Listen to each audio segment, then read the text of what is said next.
আসবো আমরা, বাড়িতে বাড়ি থেকে টোকায় নিয়ে আসবো, মাটির তলে ঢুকলে সেখান থেকে বের করে নিয়ে আসবো।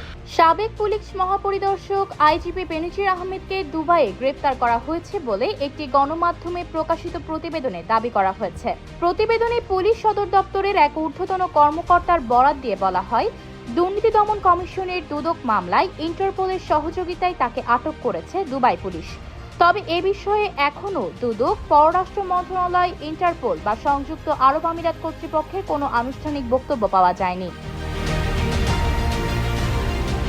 2024 সালে তার ও তার পরিবারের বিপুল পরিমাণ সম্পদের তথ্য প্রকাশ্যে আসার পর শুরু হয় দুদকের অনুসন্ধান।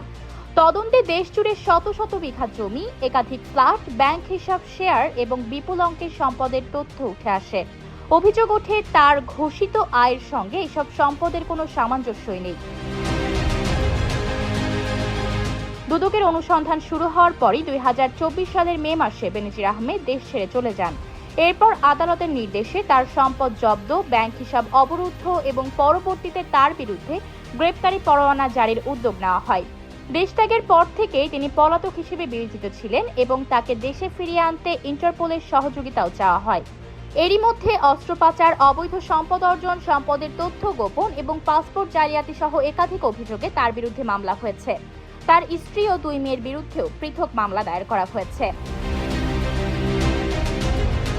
দুবাই গ্রেপ্তারের খবর সত্য হলে এটি হবে বেনজির আহমেদকে দেশে ফিরিয়ে আনার প্রক্রিয়ার সবচেয়ে বড় অগ্রগতি।